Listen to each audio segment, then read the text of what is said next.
Assalamualaikum warahmatullahi taala wabarakatuh. Salam sejahtera, salam satu Malaysia, salam Forum Remaja.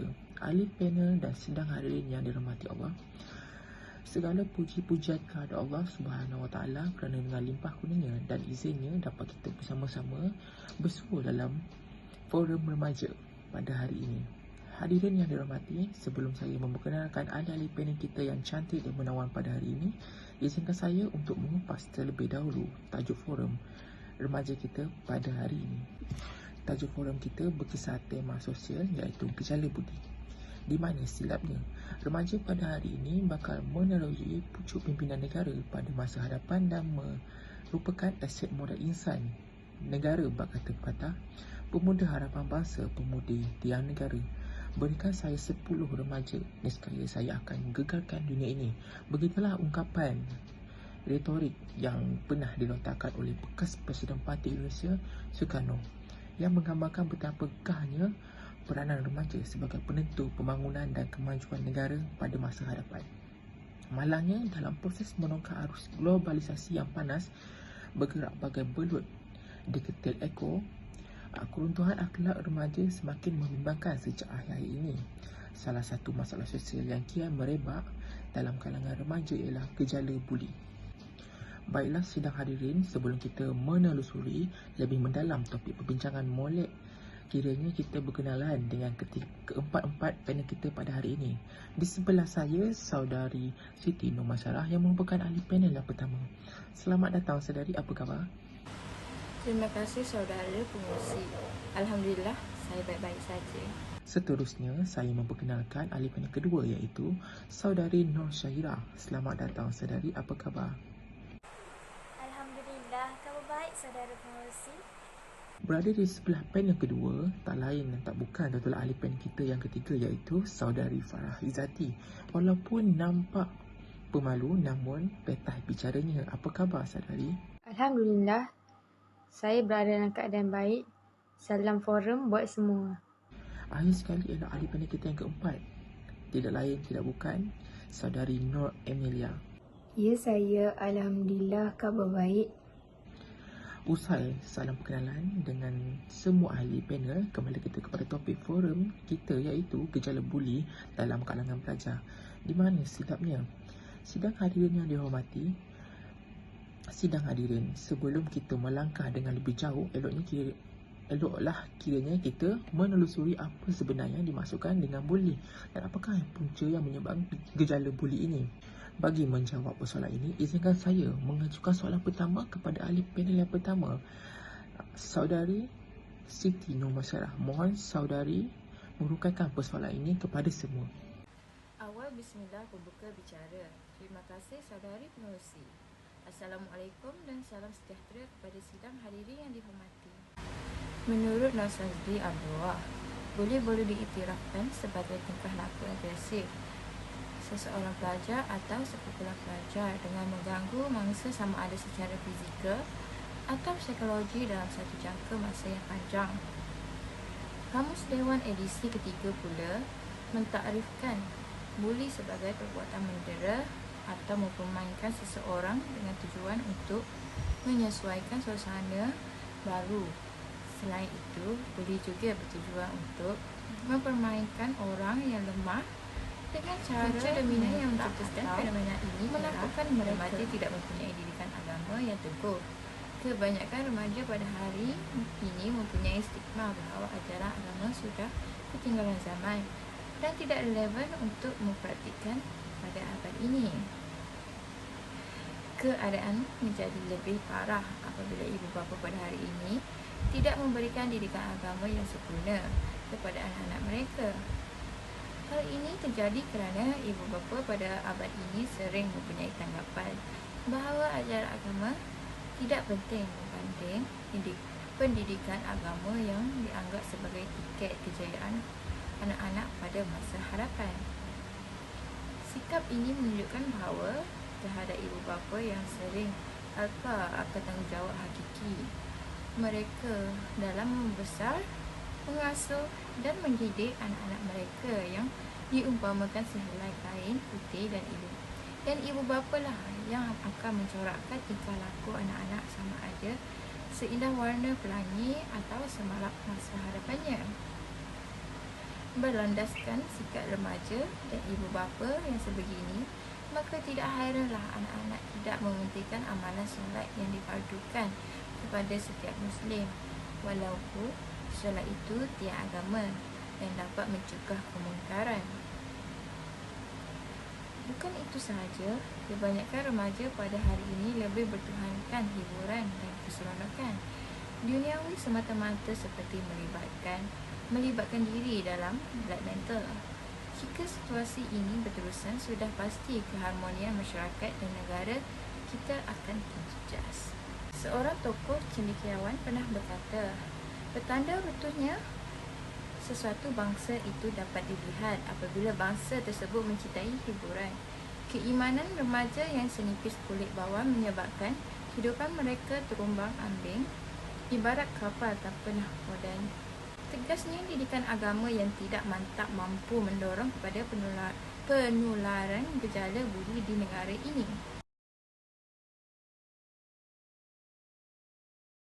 Sidang hadirin, demikian tadi penjelasan tentang takrif tentang gejala buli yang pada pandangan saya merupakan penjelasan terperinci dan menarik daripada saudari ahli panel pertama.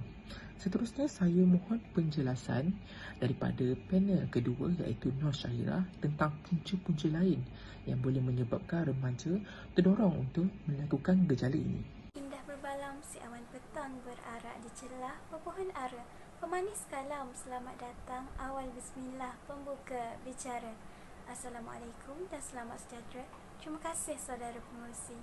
Sidang hadirin yang dihormati, kegoyahan institusi kekeluargaan juga menjadi pemangkin kepada gejala buli yang melanda di nusa tercinta kita ini. Institusi keluarga porak-poranda ini berlaku disebabkan oleh tiada lagi persefahaman antara pasangan suami dan isteri. Oleh itu, kes penderaan, perceraian dan pertengkaran semakin meningkat bagai bangkai gajah yang tidak dapat ditutupi dengan nyirunya lagi. Menurut kajian JAKIM iaitu Jabatan Kemajuan Islam Malaysia, kadar perceraian pasangan suami isteri Islam di Malaysia berlaku sekali dalam masa 15 minit. Keadaan inilah yang sangat membimbangkan kerana akan menjejaskan perkembangan remaja dan personaliti remaja. Maka tidak hairanlah pada masa kini terdapat remaja yang terlibat dalam gejala samsing untuk mendapatkan kembali kasih sayang dan perhatian daripada ibu bapa mereka yang kian alpa dalam memikul tanggungjawab hakiki mereka. JKM iaitu Jabatan Kebajikan Masyarakat melaporkan bahawa 50% remaja yang terlibat dalam gejala negatif ini terdiri daripada remaja yang mempunyai konflik keluarga. Oleh hal yang demikian, izharlah bahawa kegoyahan institusi keluarga ini mencetuskan fenomena buli remaja yang ingin melepaskan kemarahannya pada individu lain. Pak kata peribahasa Melayu, orang lain makan angka, orang lain terkena getahnya.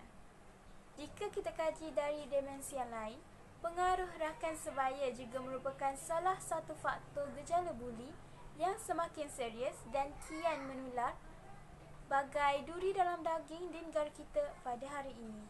Hal ini diperkatakan demikian kerana remaja pada hari ini lebih mempercayai rakan-rakan mereka daripada ibu bapa dan guru-guru mereka. Tindakan remaja yang sanggup menuruti kata kawan mereka tanpa memikirkan risiko seperti kerbau dicocok hidung. Bukan itu sahaja, kebanyakan remaja ini sebenarnya tidak ingin dipulaukan atau disisihkan. Disebabkan oleh itu, mereka hanya mengikuti apa sahaja kata-kata rakan mereka. Remaja yang berbau pucuk jerangau ini sebenarnya mereka sanggup mengkhianati ibu bapa mereka dan guru-guru mereka berbanding dengan ahli kumpulan mereka. Sebagai contohnya, 8 orang pelajar dari tingkatan 5 dari Kolej Melayu Kuala Kangsar telah mengugut guru asrama mereka dengan menggunakan parang. Kumpulan pelajar ini sanggup bertindak demikian demi melepaskan kemarahan dan berseronok-seronok tanpa memikirkan impak yang akan datang kepada diri sendiri dan orang lain.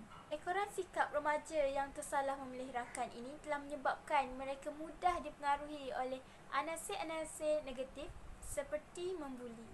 Hal ini dapat dikaitkan dengan petikan hadis Nabi yang membawa maksud. Jika anda berkawan dengan tukang besi, maka percikan api yang akan terkena pada tubuhmu. Pendek kata, pengaruh dan tekanan daripada rakan sebaya ini merupakan salah satu sebab dan salah satu faktor gejala buli ini sukar ditangani. Terima kasih atas penjelasan yang panjang lebar tentang punca-punca lain yang boleh menolong gejala buli dalam kalangan pelajar. Sahabat-sahabat ahli panel dan sidang hadirin yang dihormati, apakah kesan perlakuan buli terhadap mangsa dan apakah tindakan yang sepatutnya diambil oleh mangsa? Silakan Saudari Farah Izzati dan Nur Emilia untuk menjawab pertanyaan ini. Melati kuntum tumbuh melata, saya merebah di pohon cemara. Bismillahirrahmanirrahim. Assalamualaikum warahmatullahi wabarakatuh. Terima kasih kepada saudari pengerusi majlis. Antara kesannya ialah mangsa buli akan mengalami kemurungan atau cemas. Selain daripada itu, mereka terpaksa menempuh pernyataan berikut. Antaranya ialah peningkatan perasaan sedih dan keseorangan, perubahan masalah tidur dan makan, serta mudah hilang minat dalam aktiviti yang sering diceburi.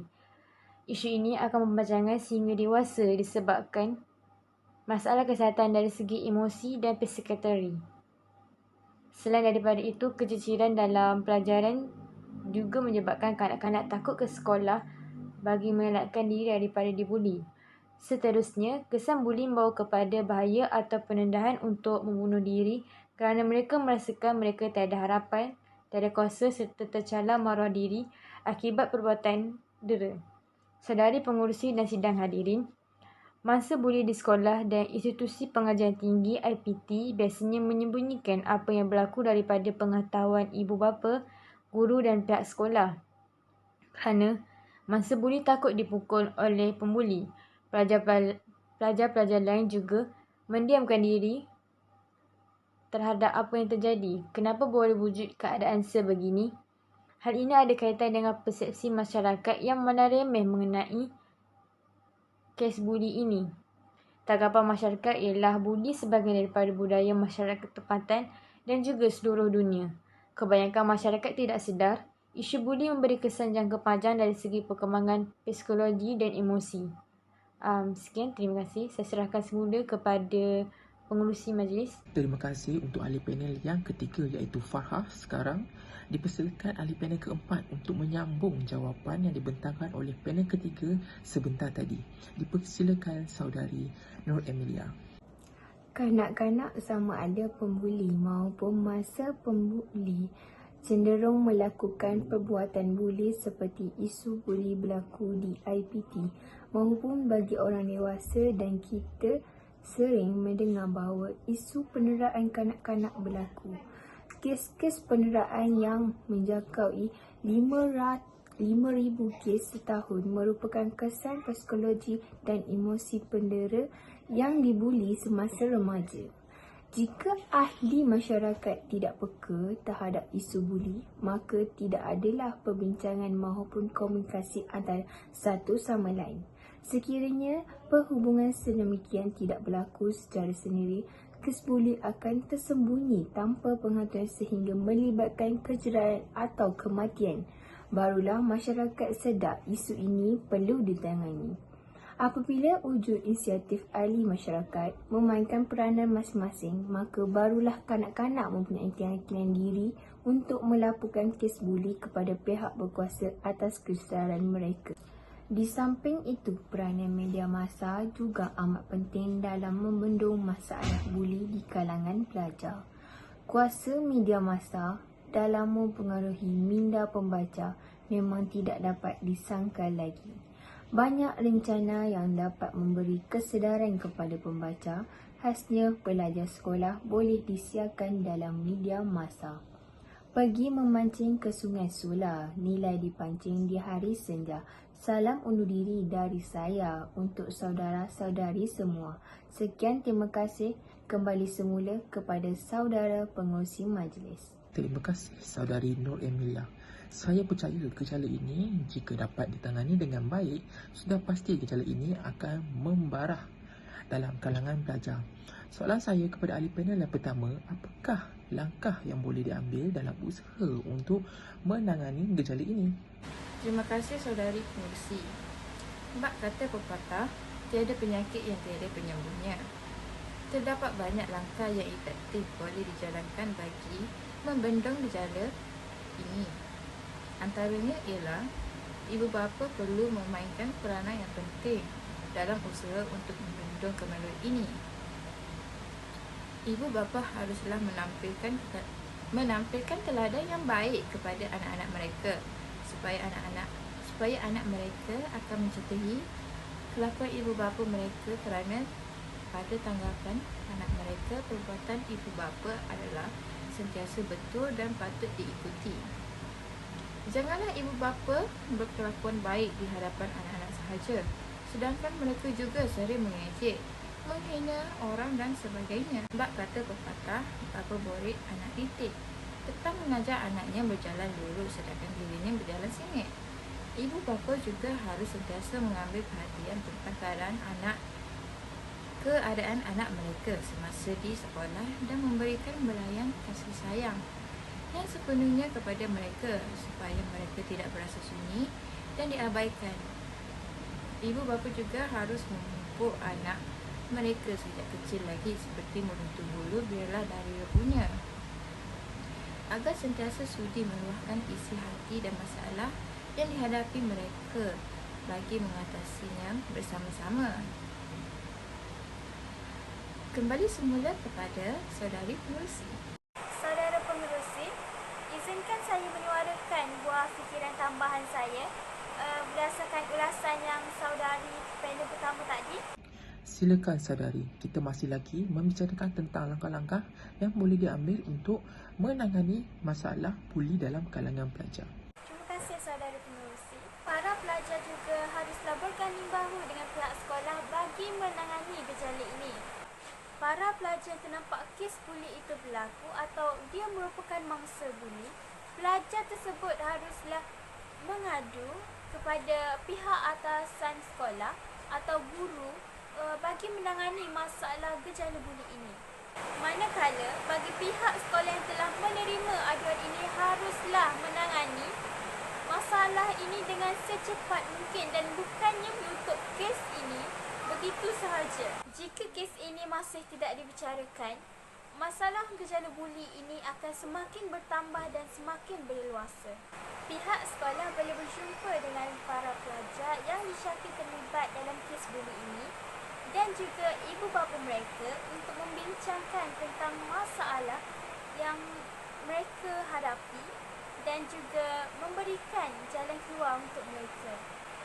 Pihak sekolah haruslah mengenakan hukuman yang setimpal kepada pembuli tersebut agar mereka tidak akan mengulangi lagi kesilapan mereka dan juga memberikan pengajaran kepada pelajar lain. Disiplin dan peraturan sekolah juga perlulah diperketatkan dan ditekankan kepada para pelajar supaya para pelajar ini mengikuti etika peraturan sekolah dan tidak membuat kesalahan seperti penglibatan dalam gejala sosial seperti membuli. Tambahan pula, pihak kerajaan juga haruslah memainkan peranan dalam membendung gejala ini. Kementerian Pelajaran dan juga pihak sekolah haruslah menitik beratkan isu ini dalam mata pelajaran di sekolah. Sebagai contohnya dalam mata pelajaran pendidikan moral, pendidikan sivik, pendidikan Islam dan sebagainya. Melalui pendidikan ini, para pelajar dapat kesedaran dengan mempelajari kebaikan dan menjauhi gejala tidak baik. Melalui cara ini, remaja akan mempelajari kesan sampingan yang akan diperolehi daripada melakukan gejala ini dan berupaya untuk tidak melakukan perbuatan ini terhadap orang lain. Sebagai contoh, kempen anti-buli yang telah dijalankan di Pekan Marang telah mendapat sambutan yang menggalakkan dan 70% kes buli di kawasan tersebut dapat dikurangkan. Terima kasih ahli panel yang kedua. Ahli panel ketiga dan keempat pastinya mempunyai buah fikiran yang tidak kurang hebatnya.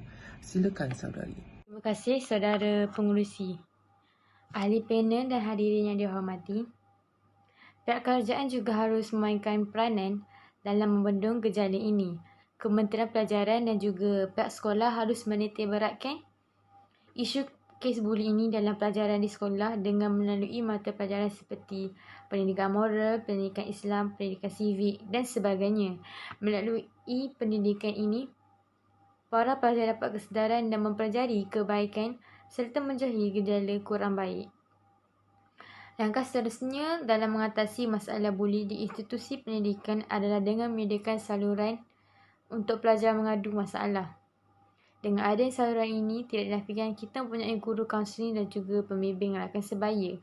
Tetapi entiti ini seringkali dilihat sebagai pembocor rahsia di sekolah. Pelajar yang dibuli lebih selesa untuk menyediakan diri daripada dimalukan dengan masalah yang dihadapi. Sebaliknya, setiap guru, pelajar dan juga kaki tangan sekolah berperanan menjadi mata-mata kepada guru yang bertanggungjawab terhadap disiplin pelajar. Sebagai contoh, apabila terserempak dengan pelakuan buli, anda perlu melaporkan terus kepada guru disiplin supaya tindakan diambil dan pastikan mangsa serta pembuli diberikan ruang untuk mengadu masalah masing-masing. Setelah masalah tersebut didengari, elakkanlah menjaji cerita tersebut kepada rakan guru atau siapa sahaja yang tidak berkenaan kerana ia akan menimbulkan cerita yang tidak benar dan ditokok tambah. Tegasnya, memastikan pelajar diberikan ruang selamat untuk mengadu masalah di sekolah dapat membendung kes buli ini. Dari sudut pandangan yang berlainan, usaha untuk mengelakkan gejala buli berlaku di sekolah adalah dengan memastikan pelajar bebas daripada pengaruh-pengaruh buruk. Pada zaman modernisasi dan globalisasi ini, hampir kebanyakan pelajar memiliki peranti pintar serta mendapat akses tanpa had terhadap informasi melalui internet. Norma yang berbeza dengan zaman ibu dan bapa dahulu hendaklah difahami dan memastikan pelajar tidak terjerumus ke dalam perkara yang tidak kita ingini. Misalnya, permainan video yang menunjukkan aksi-aksi gangsterisme hendaklah dihalang supaya tidak terpengaruh untuk melakukannya terhadap rakan di sekolah. Persis peribahasa Melayu, buang yang keruh, ambil yang jernih. Izharnya, setiap pihak perlu memainkan peranan supaya pelajar tidak terdedah kepada pengaruh-pengaruh yang boleh menyebabkan mereka menjadi pembuli di sekolah maupun di mana sahaja. Sekian, terima kasih. Terima kasih Farah Izzati untuk ulasan kita pada hari ini. Untuk ulasan yang terakhir, kita persilakan ahli panel kita yang keempat iaitu Nur Emilia. Kerajaan juga perlu bergabung dengan agensi-agensi tertentu untuk mengadakan kempen kesedaran dan ceramah kesedaran tentang jejala membuli. Dengan cara ini, remaja dapat mempelajari kesan sampingan yang diperoleh daripada melakukan jejala membuli dan berupaya untuk tidak melakukan perbuatan ini terhadap orang lain. Contohnya, kempen anti-buli yang dijalankan di Pekan Marang telah mendapat sambutan yang menggalakkan dan lebih kurang 70% kes membuli dapat dikurangkan sekitar kawasan itu setelah kempen ini dijalankan. Sekian, terima kasih. Terima kasih saudari Nur Emilia. Demikianlah perbincangan daripada semua ahli panel kita tentang gejala buli dalam kalangan pelajar di negara kita. Menunjuk jari menyalahkan satu pihak memanglah mudah, tetapi menyelesaikan gejala ini bukanlah semudah kita bicarakan. Oleh itu, banyak langkah yang dapat diimplementasi agar pelajar dapat belajar dalam suasana yang kondusif dan harmoni. Kita tidak seharusnya mengharapkan usaha pihak berautoriti saja, tetapi pula berganding bahu ibarat ke bukit sama didaki, ke lurah sama dituruni. Dengan berkat daya usaha dan gigih, insya-Allah kita dapat melahirkan generasi muda yang dapat menjulang nama negara dan mengangkat martabat bangsa di persada dunia agar duduk sama rendah dan berdiri sama tinggi dengan negara-negara maju yang lain. Sidang hadirin yang dihormati, kalau berjalan dah sampai ke batas, kalau berkayuh dah sampai ke pulau, kalau mendaki dah sampai ke puncak, kita telah sampai kepada hujung bicara. Saya mewakili semua ahli panel mengucapkan setinggi-tinggi terima kasih kepada semua yang sudi mendengarkan forum remaja kami pada hari ini. Lantaran kerbatasan waktu, saya memohon maaf jika ada tersalah silap dan terkasar bahasa. Sekian, terima kasih daripada kami. Terimalah salam bersantun, salam yang minta maaf, salam yang minta ampun. Sekian daripada kami dan terima kasih kepada semua ahli-ahli panel kita pada hari ini.